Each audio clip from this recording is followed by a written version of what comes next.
चला सोल्युशन प्रकरणाचा शेवटचा पार्ट, चौथी कोलिगेटिव्ह प्रॉपर्टी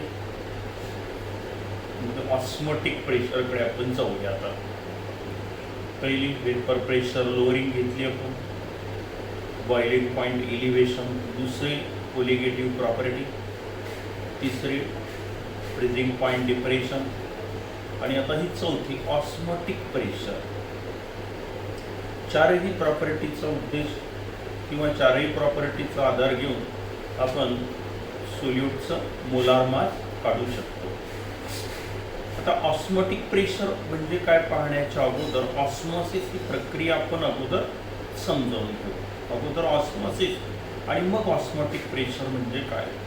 तर ऑस्मोसिस ही एक अशी प्रक्रिया आहे की ज्याचा सर्वप्रथम शोध ॲबे नॉलेट नावाच्या शास्त्रज्ञाने लावलेला आहे. Osmosis is first explained by Abbe Nollet. आता ऑस्मोसिसच्या अगोदर एक डेफिनेशन घेऊया आपण, semi permeable membrane. Semi permeable membrane ह्या डेफिनेशन महत्त्वाच्या आहे आणि विचारले जाऊ शकतात. सेमी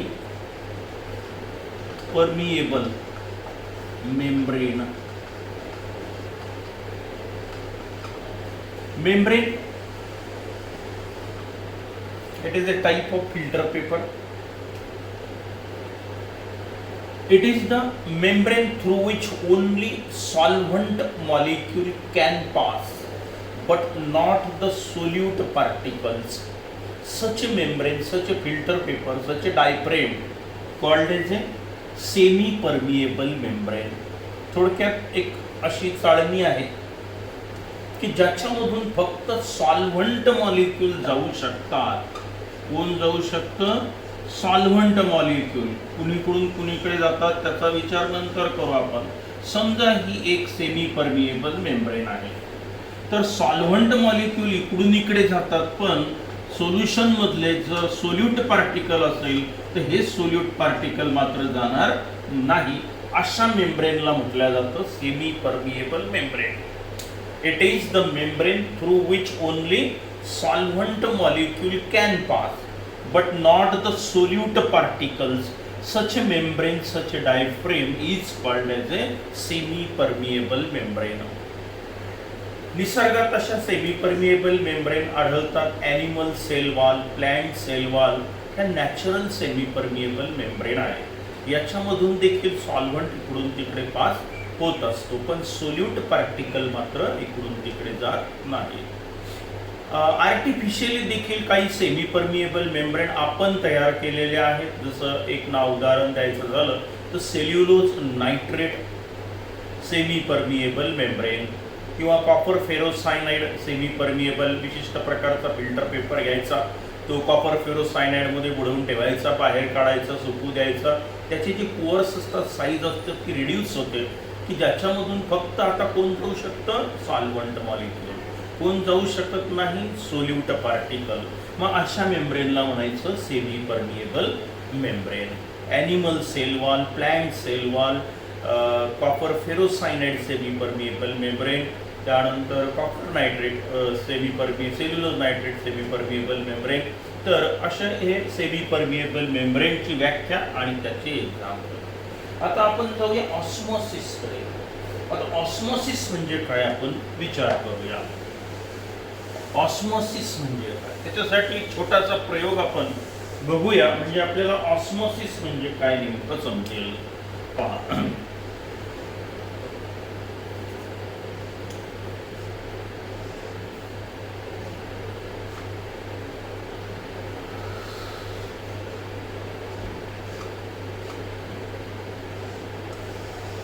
एक विशिष्ट प्रकारचं उपकरण आहे.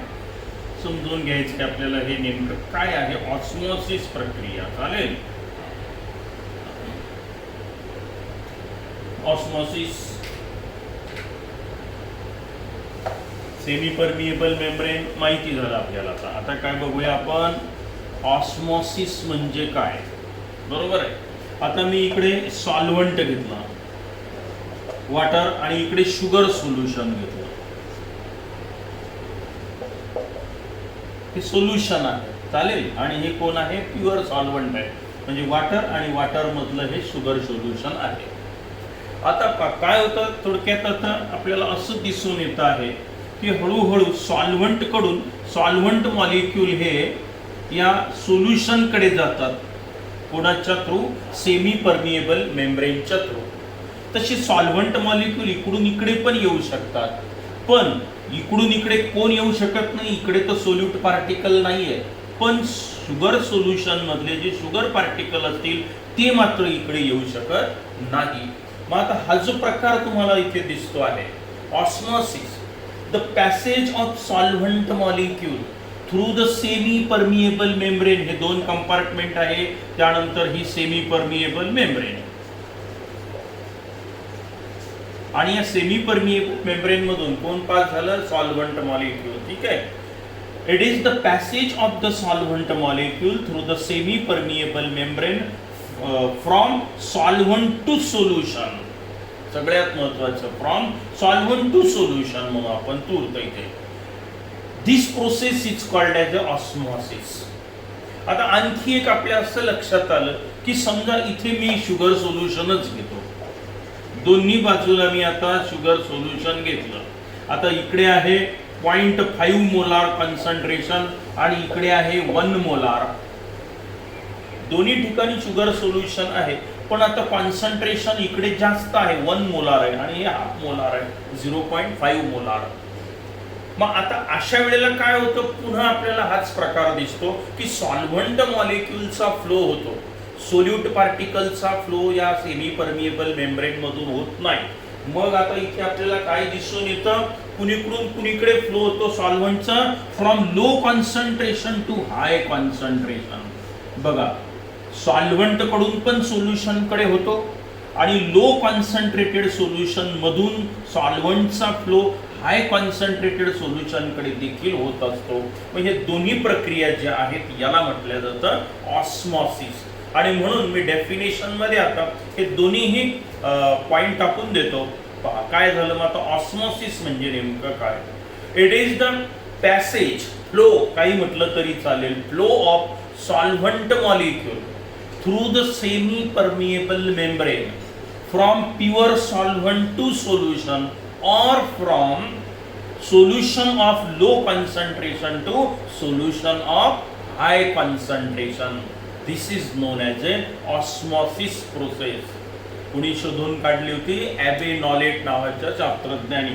पुन्हा पहा, विचारतात ऑस्मॉसिस ही अशी प्रक्रिया आहे की जिथे solvent molecule semi permeable membrane मधून पास होतात, कुणीकडून कुणीकडे, फ्रॉम सॉल्व्हंट टू सोल्युशन किंवा from low concentration to high concentration. Solvent म्हणजे 0 कॉन्सन्ट्रेशन आणि इकडे कॉन्सन्ट्रेटेड म्हणजे from low concentration to high concentration. असा जो फ्लो असतो आपला,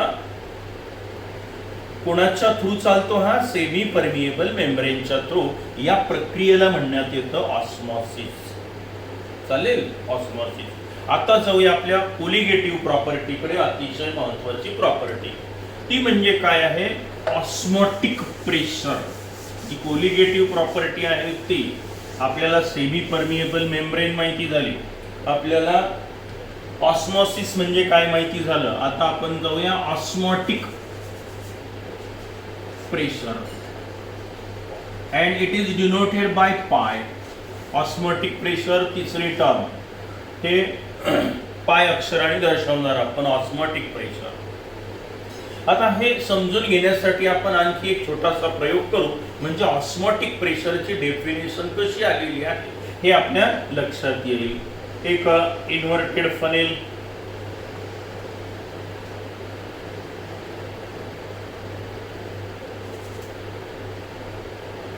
हे इन्व्हर्टेड फनेल घेतलं आपण. ठीक आहे. आणि आता हे एंड याचा जो आहे हा सेमी परमिएबल मेम्ब्रेनने आपण पॅक केला. ठीक आहे. इथे मार्किंग आहे ए. त्यानंतर आता यामध्ये मी सोल्युशन घेतो आहे शुगर सोल्युशन. Sugar solution. आणि आता हे प्युअर वॉटर मध्ये म्हणजे सॉल्व्हंट मध्ये मी आता हे बुडवून ठेवतो. सॉल्व्हंट, ठीक आहे. हे शुगर सोल्युशन, हे कोण आहे, हे आहे semi permeable membrane.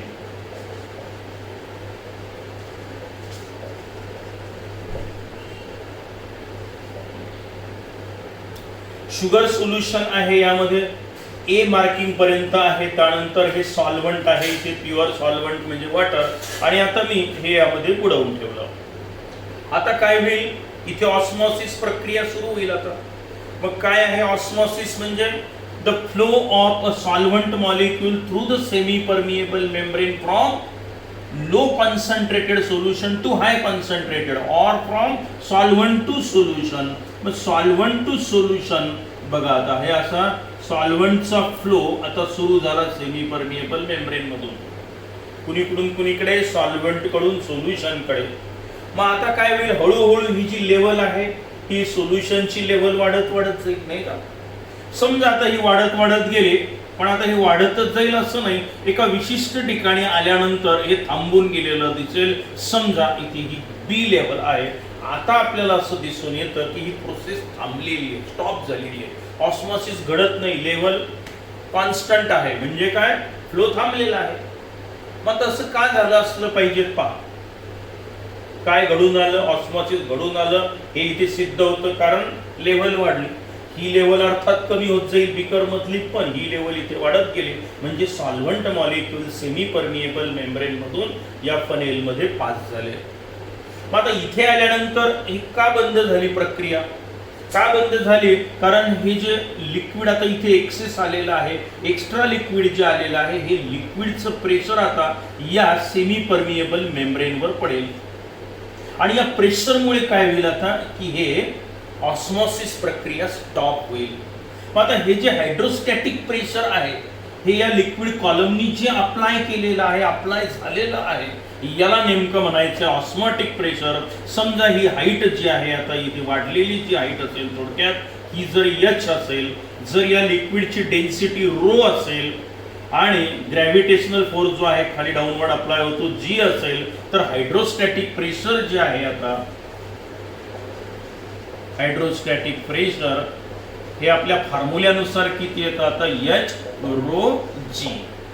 This hydrostatic pressure which stop the osmosis process is called as a osmotic pressure. असं प्रेशर आहे की जे या सोल्युशन मुळे अप्लाय झालेलं आहे कुठे, त्या सेमी परमिएबल मेम्ब्रेनवर, की जेणेकरून त्यांनी काय थांबवलेलं आहे, आपली ऑस्मॉसिसची प्रक्रिया थांबवलेली आहे. या अप्लाय झालेल्या प्रेशरला आपण काय नाव दिलेलं आहे, ऑस्मॉटिक प्रेशर. मग याची व्याख्या काय म्हणायची, अगदी सोपी. The hydrostatic pressure which stop the osmosis process, which stop the flow of solvent molecule through the semi-permeable membrane from solvent to solution or from low concentration to high concentration is known as a osmotic pressure denoted by pi, and mathematically it is equal to H rho g. H म्हणजे काय, height of the liquid column, rho म्हणजे काय, density of the liquid, आणि g म्हणजे कोण, gravity. तर हे जे हायड्रोस्टॅटिक प्रेशर पाय ची किंमत ही एवढी राहील, थोडक्यात याला म्हणायचंय osmotic pressure. It is the pressure applied on the solution which stop the osmosis process called as a osmotic pressure. अशी पण व्याख्या आपल्याला करता येते. का करता येते पाहता, समजा हे तर माहिती झालं आपल्याला. समजा मी आता इथे एक अशी विशिष्ट प्रकारची अरेंजमेंट केली. समजा मी इथे आता इथे पिस्टन लावलेलं आहे, याची कल्पना करा, हे पिस्टन आहे. आणि आता काय केलं मी, या पिस्टनच्या साह्याने मी एवढंच प्रेशर देतो की जेणेकरून ही लेवल कॉन्स्टंट राहील. म्हणजे इकडचा सॉल्व्हंट पण इकडे जाणार नाही, इकडचा सॉल्व्हंट इकडे जाणार नाही. लेवल ए कॉन्स्टंट आहे, म्हणजे ही पण कॉन्स्टंट, ही पण कॉन्स्टंट. पण याच्यासाठी मी याच्यावर काय अप्लाय केलं, आता प्रेशर अप्लाय केलं. आणि केवढं प्रेशर अप्लाय केलं की ज्याच्यामुळे एक्झॅक्टली ही ऑस्मॉसिस प्रक्रिया स्टॉप होईल. मग आता याही प्रेशर हे कोणाच्या बरोबरीत असेल, या बरोबरीत हे प्रेशर आलं जे आपण अप्लाय केलं, दोन्ही सारखेच आहे. म्हणून डेफिनेशन मध्ये आपण असं म्हणूया का, the pressure applied on the solution, हे प्रेशर आपण अप्लाय केलं सोल्युशनवर, which stop the osmosis process, किंवा the hydrostatic pressure applied by this liquid column which stop the osmosis process is called as a osmotic pressure. किंवा it is the pressure applied on the solution which stop the osmosis process, which stop the flow of solvent through the semi-permeable membrane, called as a osmotic pressure, and it is denoted by pi, and it is a colligative property. म्हणजे osmotic pressure हे कशावर अवलंबून राहील आता? It depends on the number of solute particle present in the solution and not depends on the nature of the solute particle. Original colligative प्रॉपर्टीचे definition आपण सुरुवातीलाच घेतलेली आहे. मग ही प्रक्रिया जर आपल्याला समजली तर ऑस्मोटिक प्रेशरची व्याख्या तुमच्या लक्षात येईल. आता छोट्या छोट्या 3 डेफिनेशन मी तुम्हाला सांगतो. आयसोटोनिक सोल्युशन, हायपरटोनिक सोल्युशन आणि हायपोटोनिक सोल्युशन म्हणजे काय? या झालेल्या परीक्षेतच या तिन्ही डेफिनेशन आय थिंक विचारल्या होत्या. हायपरटोनिक, हायपोटोनिक त्या 2 विचारल्या होत्या बहुतेक. अगदी सोपा प्रश्न विचारला होता. मग आता हायपरटोनिक, हायपोटोनिक आणि आयसोटोनिक सोल्युशन म्हणजे काय? चौथी डेफिनेशन घेऊया आपण. Isotonic solution.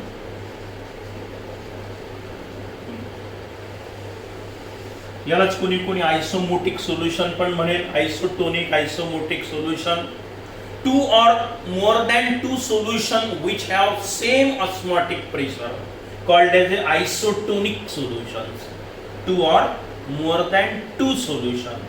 2 किंवा त्यापेक्षा अधिक द्रावण घ्या आणि जर प्रत्येकाचं ऑस्मोटिक प्रेशर सारखं असेल तर त्या सगळ्यांना काय म्हणायचं? Isotonic solution.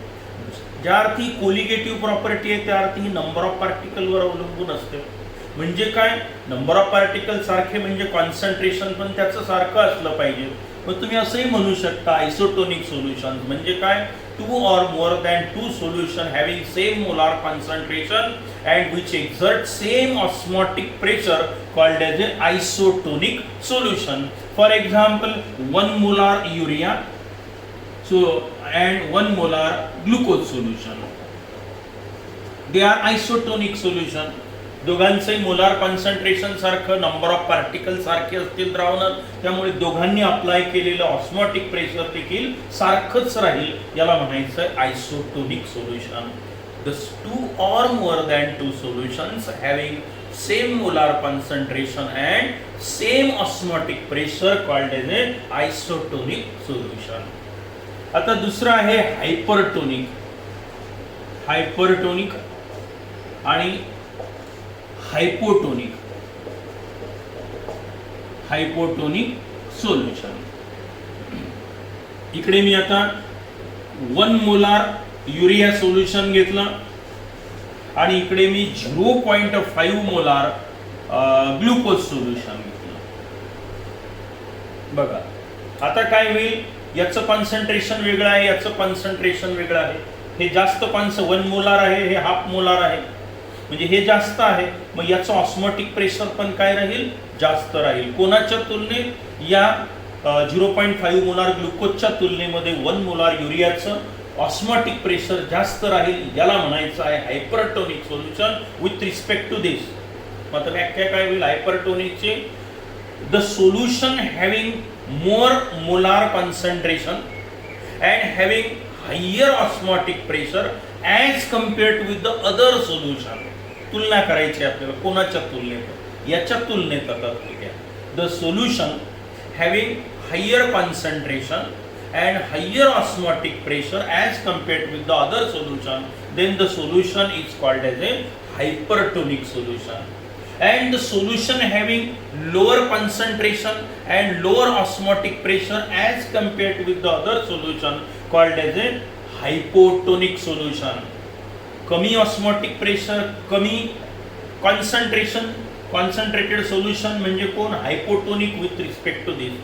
आणि हायपरटोनिक, हायपर म्हणजे जास्त, हायपरटोनिक ज्याचं कॉन्सन्ट्रेशन जास्त, ज्याचं ऑस्मोटिक प्रेशर जास्त दुसऱ्या द्रावणाच्या तुलनेत. मग याच्यापेक्षा याला म्हणायचं हायपरटोनिक आणि याला म्हणायचं याच्या कम्पेअरमध्ये हायपोटोनिक. मग आता जर समजा आपण हायपरटोनिक आणि हायपोटोनिक सोल्युशन जर सेमी परमिएबल मेम्ब्रेननी जर सेपरेट केले तर काय होत असतं माहिती आपल्याला? इकडे हायपरटोनिक आहे, हाय कॉन्सन्ट्रेशन आहे, इकडे low. there is a flow of solvent molecule takes place from low concentration to high concentration, from hypotonic to hypertonic solution till isotonic solution is obtained. हे होत राहील आता. सॉल्व्हंट मॉलिक्यूल इकडून इकडे येतील म्हणजे इकडचं सॉल्व्हंट कमी होईल म्हणजे इकडे कॉन्सन्ट्रेशन वाढत जाईल. याच्यात वॉटर ऍड होऊन राहिलेलं आहे म्हणजे याचं कॉन्सन्ट्रेशन कमी कमी होत जाईल. मग हे कमी होत जाईल, हे वाढत जाईल. एक स्टेज असेल की दोन्ही पण सारखे होतील तेव्हा ऑस्मॉसिस प्रोसेस आपली आपोआपच थांबेल. म्हणजे दोघांचं कॉन्सन्ट्रेशन तेव्हा काय होईल, सारखं. म्हणजे काय होईल ते आयसोटोनिक. समजा आयसोटोनिक सोल्युशन घेतले तर ऑस्मॉसिस प्रक्रिया आपल्याला दिसणार नाही. का दिसतं किंवा तिथे असेल जरी इकडून तिकडे तर कॉन्सन्ट्रेशन बदलत नाही, ऑस्मॉटिक प्रेशर बदलत नाही.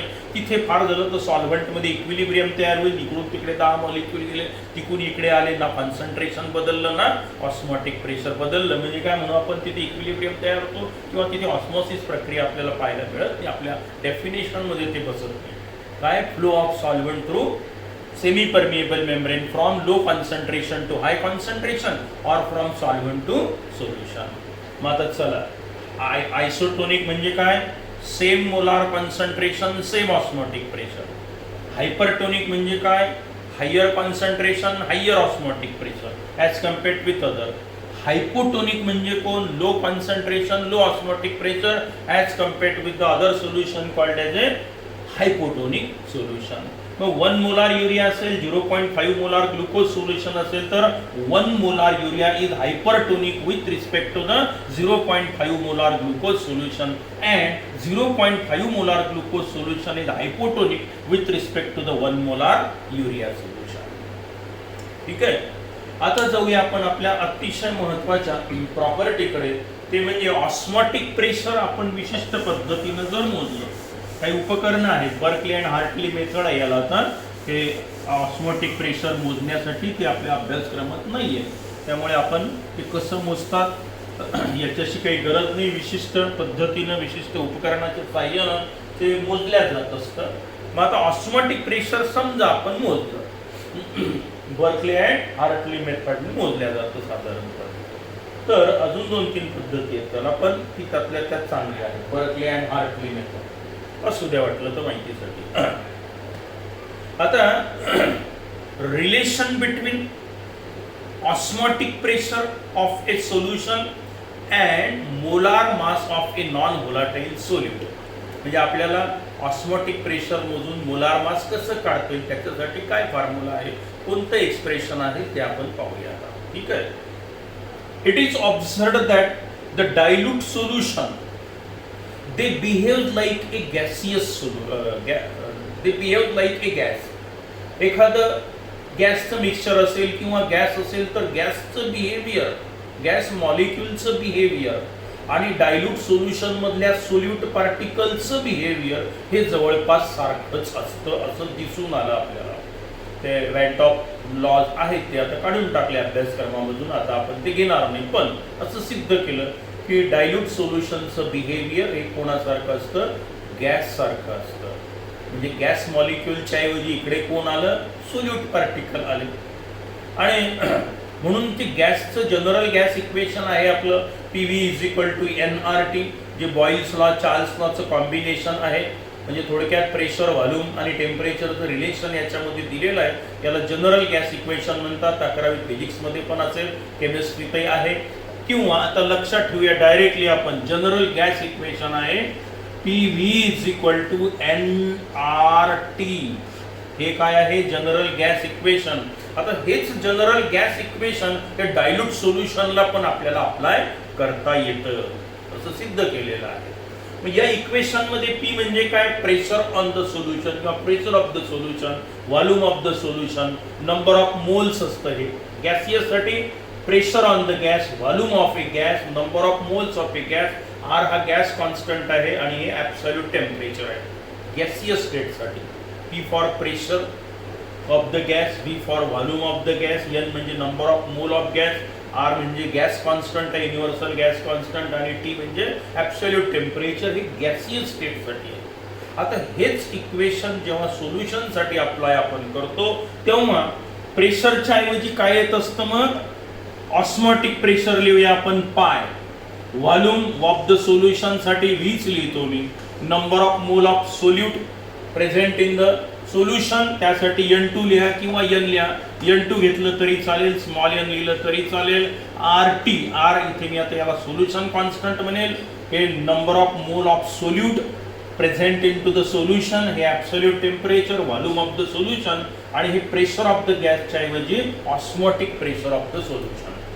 म्हणजे थोडक्यात हे रिलेशन गॅसियस स्टेटसाठी आहे. त्याच्यावरून जसंच्या तसं अप्लाय केलं डायल्यूट सोल्युशनसाठी तर हे रिलेशन झालं. हे एकच आहे, फक्त प्रेशरच्या ऐवजी सोल्युशनमध्ये कोणतं प्रेशर असतं? Osmotic pressure. व्ही साठी व्हॉल्यूम ऑफ द गॅस, इथे झालं volume of the solution. N म्हणजे काय? Number of mole of solute इथे, आणि इथे number of mole of gas. हे कसे काढतो आपण? Weight in gram divided by molar mass, हे माहिती आहे आपल्याला. आर इथे गॅस कॉन्स्टंट, इथे मी याला सोल्युशन कॉन्स्टंट म्हणतो. याची किंमत असते 0.08028 अशी समथिंग काहीतरी किंमत आहे त्याची. Litre, atmosphere, mole inverse, kelvin inverse, per mole per kelvin असं युनिट आहे. आरची किंमत ही तुम्हाला दिलेली राहील, तर त्यामुळे ही पाठ करायची गरज नाही. तर ही किंमत एक्झॅक्टली इथे थोडा फरक पडतोय इथे, आणि इथे युनिट बदललेलं असल्यामुळे. आता N2 म्हणजे कोण, कसं काढतो आपण? Number of moles of solute present in to the solution. कसं काढायचं ठरलं? Weight in gram divided by molar mass, म्हणजे N2 is equal to number of moles of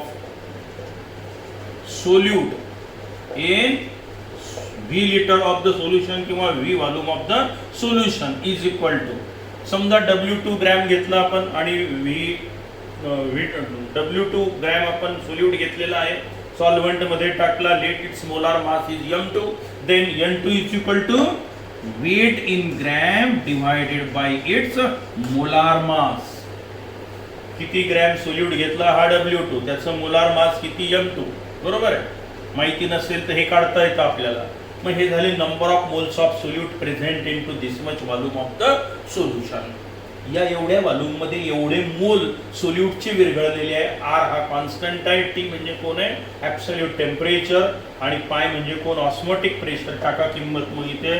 so पाय व्ही इज इक्वल टू हे W2 RT divided by M2. बरोबर आहे.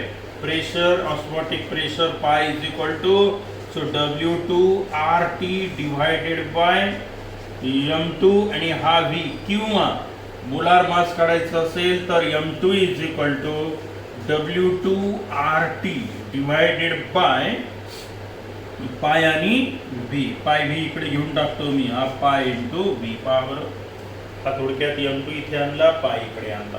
हेही चालेल, हेही चालेल. This is actually the relation between osmotic pressure of a solution containing non-volatile solute and M2 molar mass of the non-volatile solute.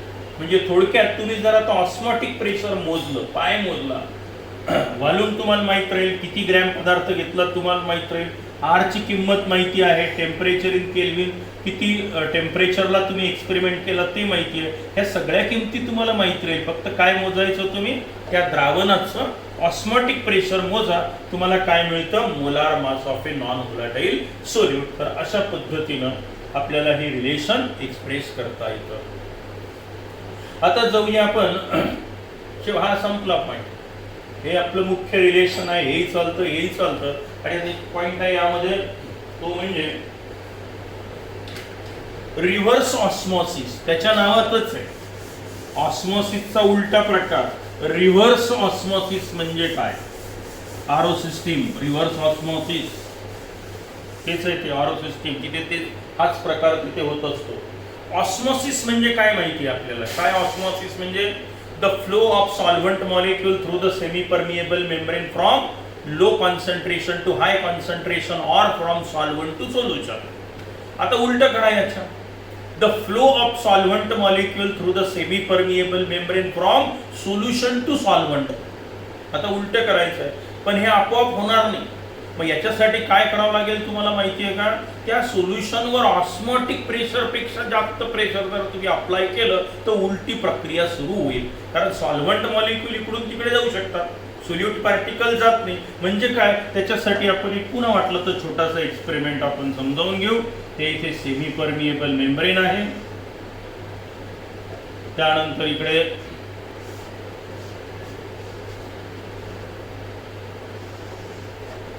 इथे आता हे इथे प्रेशर अप्लाय करतोय मी पिस्टन.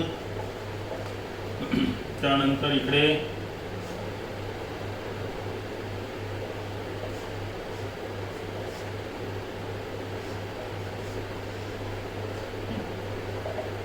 इथे आहे सॉल्व्हंट. ही झाली सेमी परमिएबल मेम्ब्रेन.